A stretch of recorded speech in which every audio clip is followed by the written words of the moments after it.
ये 2 अक्टूबर क्या है?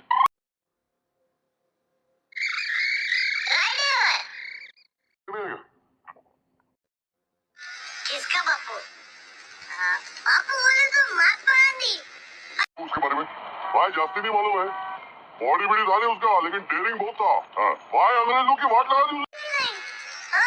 आर्मी में था क्या? भाई यूनिफॉर्म में कभी फोटो देखा नहीं, और नोट के ऊपर खाली क्लोजअप है ना। देख, कल ना रेडियो के ऊपर बापू के बारे में क्विज है। अगर अपन वो क्विज जीतेगा ना, तो जानवी से मिलने का चांस है यार। भाई समझो, हो गया हो गया हो गया।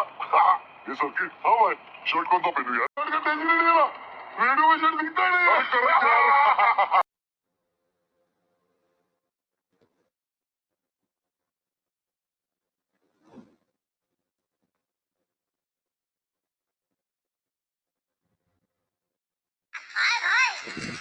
अपना आवाज पे ध्यान दो भाई, आवाज पे वजन होना चाहिए। भाभी का मैं ठीक हूँ, आप कैसी हैं? डरने आने रे, सिंपल है एकदम। एक भाभी जी है ना, रेडियो पे ना बापू के बारे में। हम जो चाहे ले सकते हैं। जवाब दे दो अच्छे से, फिर जो चाहे वो ले लो। ये मिक्सर ले लो, तवा ले लो, गैस ले लो।